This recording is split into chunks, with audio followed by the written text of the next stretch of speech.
l'enquesta del 22M, això és tindre molt poca vergonya. Perdona, les enquestes se fan per empreses serioses i amb preguntes serioses. El 22 de maig se vota un partit polític, però no es vota una gestió de neteja viària i de residus sòlids. A veure, responent al portaveu del Partit Popular, jo quan vaig plantejar el tema de les enquestes, la comissió informativa, no me referia, vas dir que necessitaves la documentació primer per a pronunciar-ho.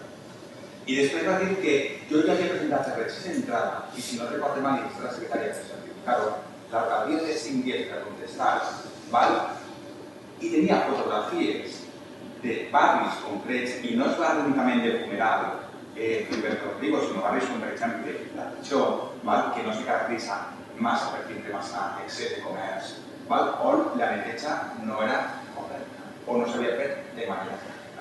Per tant, nosaltres necessitem tindre aquesta documentació que ja la vaig demanar la legislatura anterior i me contestaran. Quan tinguem les enquestes se li facilitaran. Les enquestes s'han realitzat i a mi no se m'ha registrat i a mi partit aquesta informació.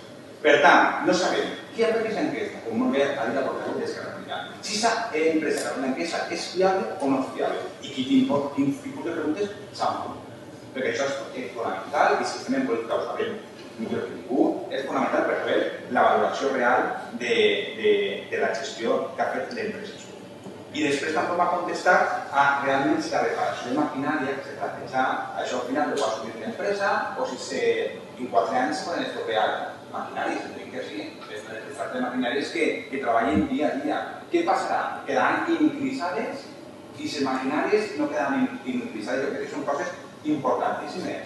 I m'entén el portaveu del Partit Popular que ens preocupa, perquè així diu que en principi no se va comprar nova maquinària en 4 anys per estalviar, però què passa una dia?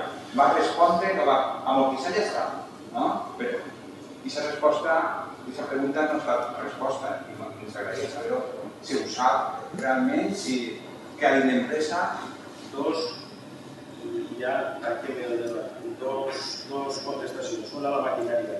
En el cas de que pase, pues arribarà o lo que fem previst exactament. Y como a encuestes, vamos a realmente la que va del 22 de mayo, por lo cual es la que nos ha donado la realidad de todo lo que